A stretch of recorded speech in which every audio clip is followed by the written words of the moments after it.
Sketchy Stories.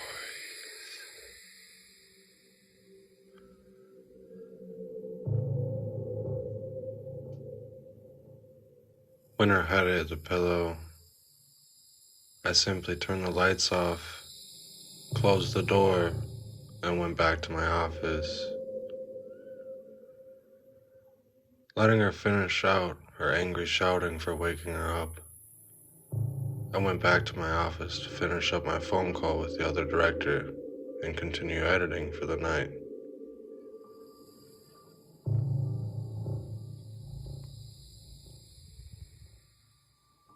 I worked well into the evening, somewhere in the hours of 2 o'clock or so, and as I was getting up to get ready for bed, I decided I needed a glass of water. I went upstairs to the kitchen, got my drink, and went back downstairs to go to bed. I opened the bedroom door, stepped my way through the darkness over to my nightside table, proceeding to take my glasses off and set it on the table. I turned the bedside lamp on, closed the bedroom door, crawled into bed, shut the light off. Just as I was starting to close my eyes, feeling the covers caress my skin, and begin to fall asleep,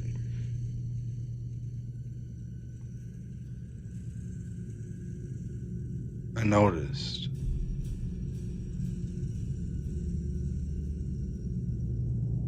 the closet doors. See, these closet doors were the accordion type, where it folded in 4 sections as it opened.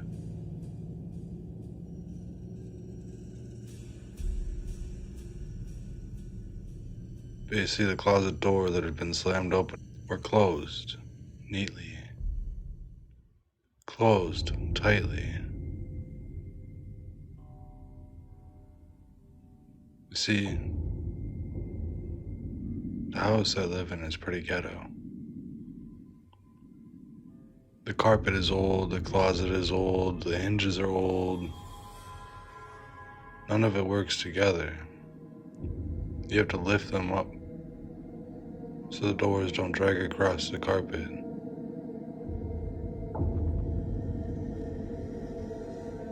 So I would have heard them being closed from the other room for sure.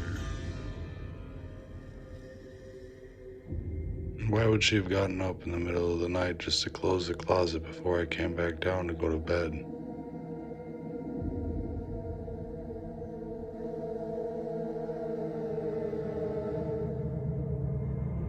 Now, as I was saying, I would have heard them being closed from the other room for sure. At this time, I wasn't working with the audio, so I didn't have my headphones on. And obviously being on a phone call, I guess I could have been distracted. So I thought nothing of it. I went to bed. But when I asked my girlfriend about it the next day, she had no idea. She didn't even remember waking up. She was so worried about me hallucinating all this that she didn't even believe the fact that she would have been possessed by whatever or whoever was in our house.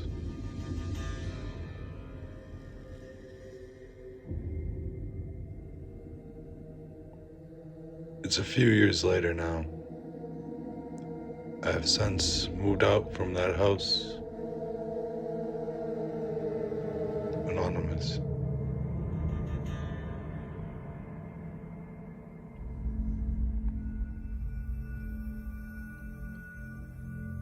Spirit people and ghosts. Legends of shadowy entities come to us from everywhere. We all have a friend who's seen one, or personally encountered something ourselves, read about it in a book, seen it in a movie, but to know the true feeling when you're a young child, that there's something else out there.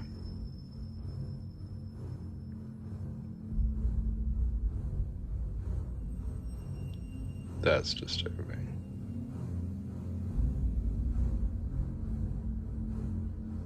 I see not a lot of people go through that, and the ones that do usually don't remember it. Our next story comes to us from someone's childhood.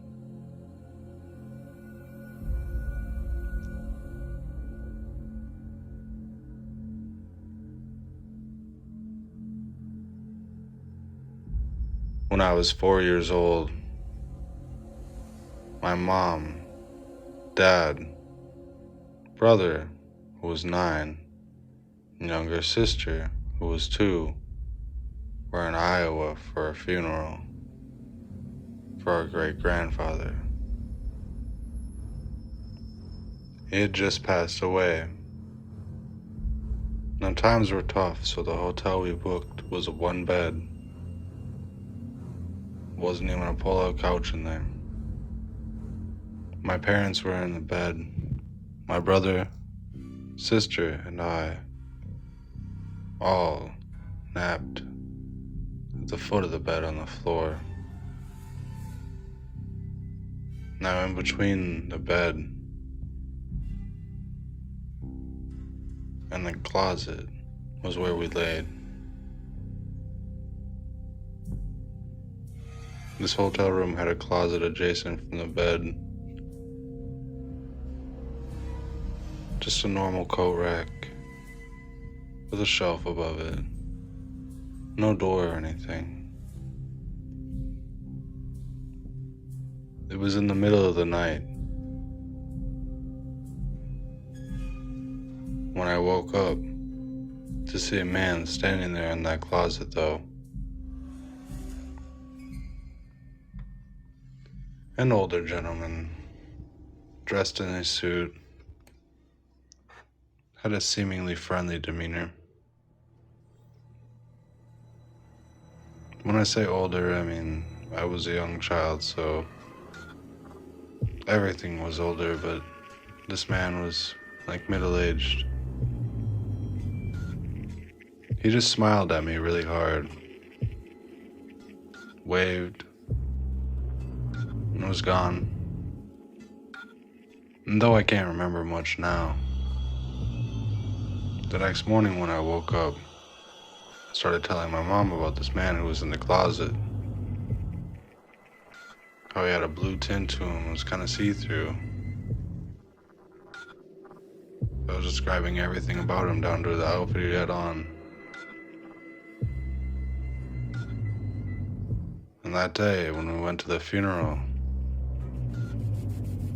I bet you can guess where this is going. It was my great-grandpa, who was wearing the same outfit that I had seen the night before. Now, I had only seen my great-grandfather a handful of times at this point in my life. And he never had a suit on. Most of the time it was a t-shirt and jeans. And I had only seen him as a great-grandfather. I had never seen him younger. Not photos, and my ADHD child brain did not want to focus on all that at that young of an age. You see, when my mom saw that my great-grandfather had on the same outfit that I just described to her, she started to have a breakdown. And that's when all the kids were taken from the casket room to a room in the basement of the funeral home. There were toys, building blocks, Legos, stuffed animals, things for kids to play with there.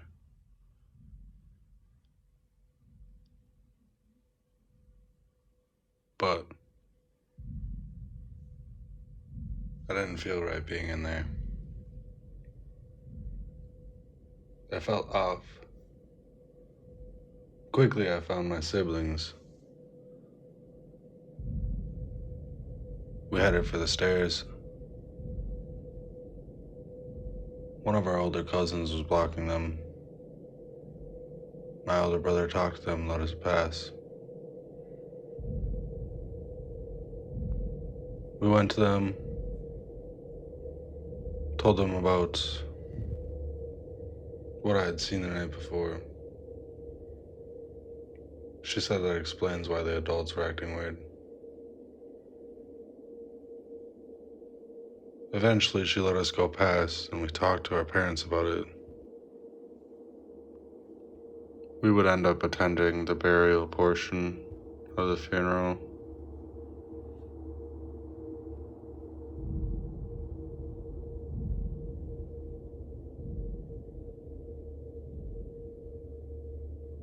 Few words were spoken afterwards. The family was very quiet. But the one thing I remember was someone saying,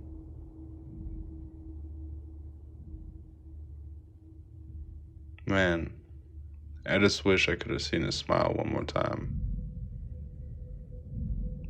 See him wave goodbye or something."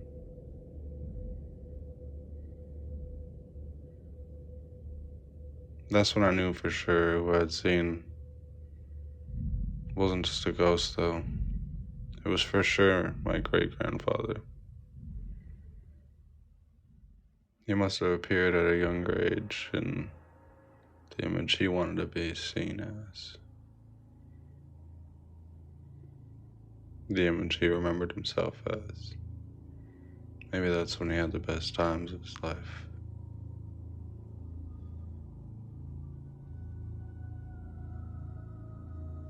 It wasn't until years later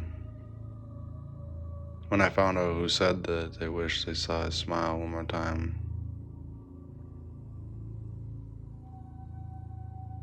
It was his grandson.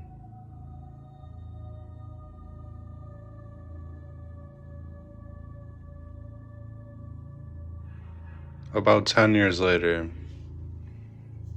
when I was around the age of 14, a few other stories similar to mine had finally surfaced.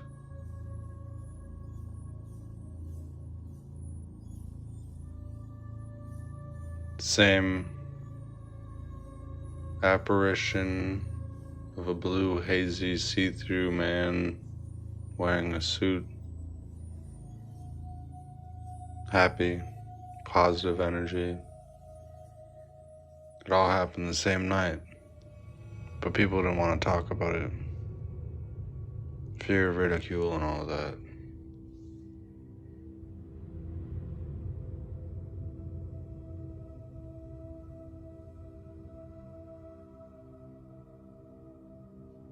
We all had a good laugh about the fact that I saw him. Talking about how some of us really did get to see him smile and wave one last time.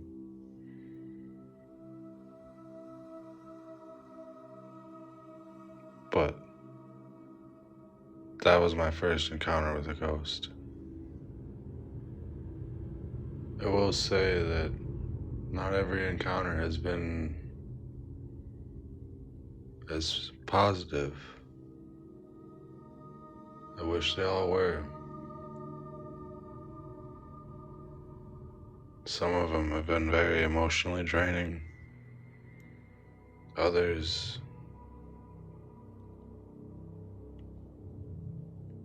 well, sometimes I don't like thinking about it. Either way, though, that's actually gonna wrap up episode 7. I think we're gonna move on our topics for our next couple episodes. Maybe we'll come back to ghosts and paranormal type of stories, but I do want to entertain a couple other video ideas that I've been holding off on. So we're gonna switch it up. But yeah, thank you guys for watching. Go ahead and give a like if you made it this far into the video. As always, I'm looking for feedback, so if you think that maybe the noise and musical background audio is too loud, or visual effects need some tweaking, let me know. Put it in the comments. And if you have a story or any artwork that you'd like to share, I'll go ahead and leave the email up on the screen right now. I hope everybody has a great night, day, morning, whenever it is that you're listening to the video. It's 2 o'clock in the morning for me, but yeah.